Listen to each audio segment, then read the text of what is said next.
Welcome back to Little Boy Customs.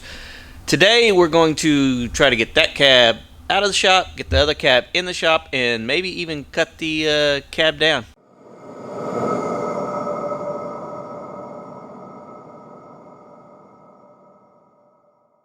So here's our current problem. The car was parked here, door is there, and the car was blocking the cab from getting out of here. So we push the cab forward. We'll get this cab out, put it on top of the trailer, pull that cab off the trailer, put it inside here, and we're trying to do all this before the rain hits. Yes, it's supposed to rain today.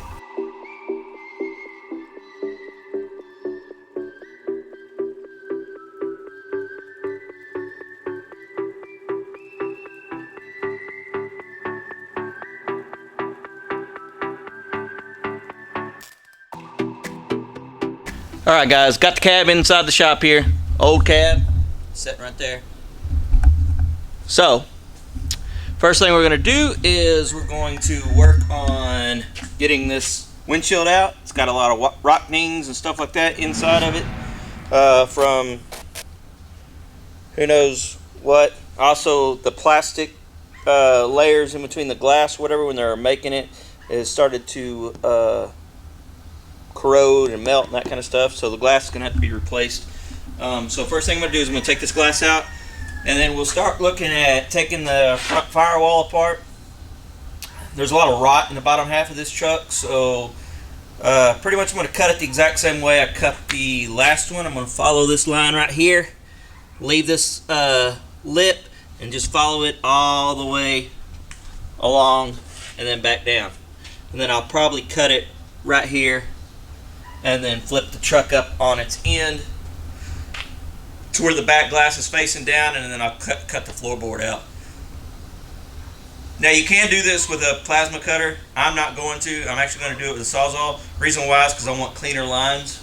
So, for example, cut with a plasma cutter, you're going to get a whole bunch of this kind of stuff right here. That's not what I want.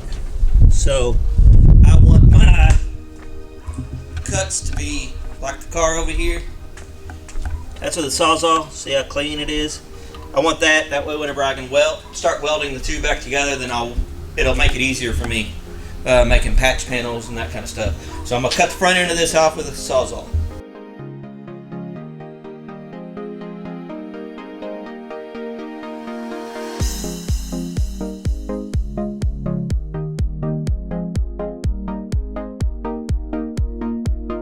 Alright guys, so we got the front glass and the back glass taken out. I wasn't originally going to take the back glass out, but then I started looking at the rubber.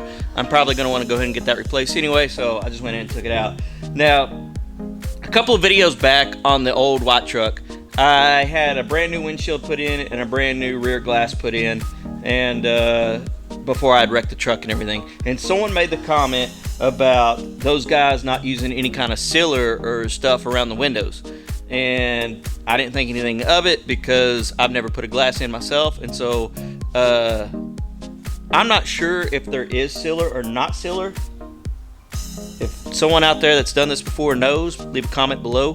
But on the front side, I'll show you what I got, and it looks like there probably was sealer at one point in time, because if you look, all this right here is some kind of gunk like sealer type stuff. Now I don't know if it is sealer, or over the years, from the rubber going around the window, it got hot and then finally melted onto the metal.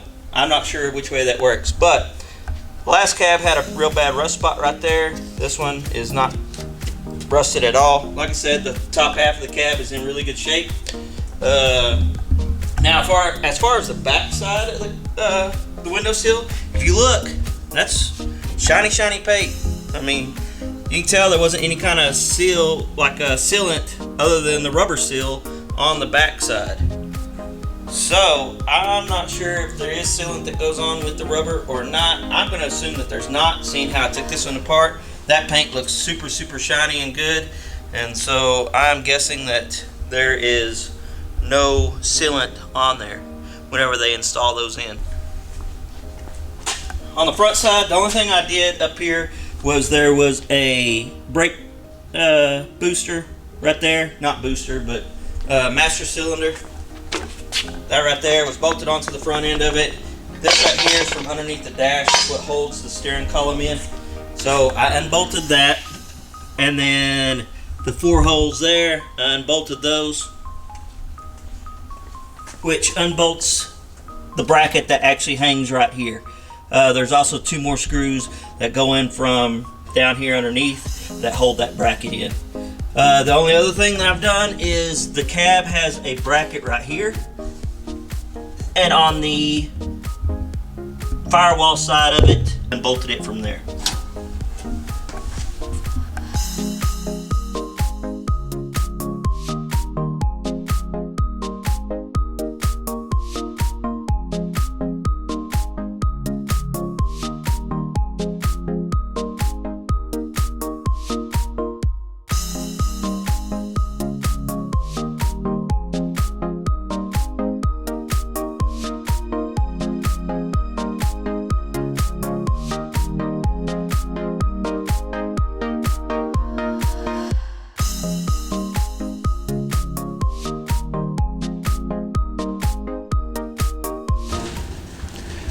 Got the floor removed. Unfortunately, the very lower half of it down here, my GoPro quit recording, so that part's not captured.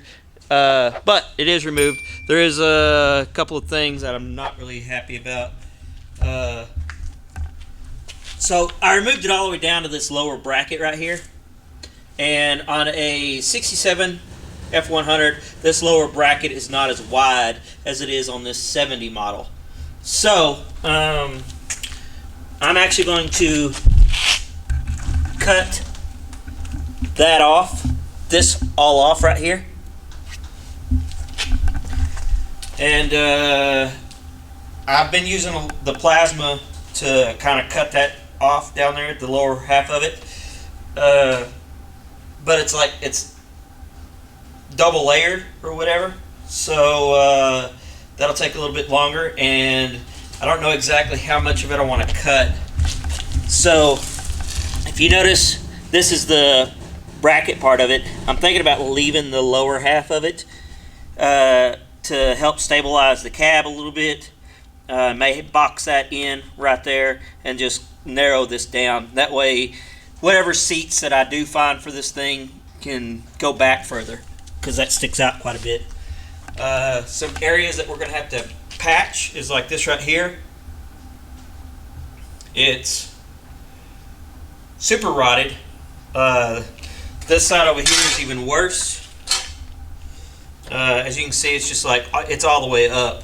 So I'm going to have to make a patch panel for this area here to hold the side rail to the front end of the cab. But other than that, everything else I'm pretty happy with. Got into the wiper arms a little bit as I was cutting it off. Need to cut this off a little bit more right here. But other than that, I'm pretty happy with the way it all has turned out so far. Need to make a little patch panel for this area right here.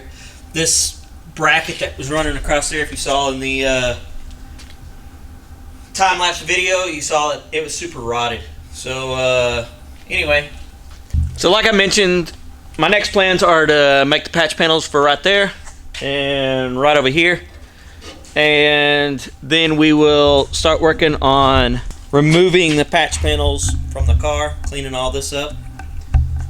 All this area right here, we'll get all these off, take that patch panel off, clean all this area back up, and we will get ready to mount the cab back onto the car.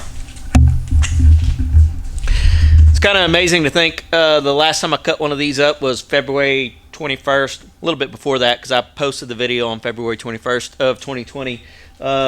This cab's in a lot worse shape on the bottom half than what the other cab was, but it's pretty cool that it didn't take quite as long this time. That's going to wrap it up for today's video. So if you like what you saw, please give me a thumbs up. If you haven't subscribed, please consider doing so. And till next time, be safe.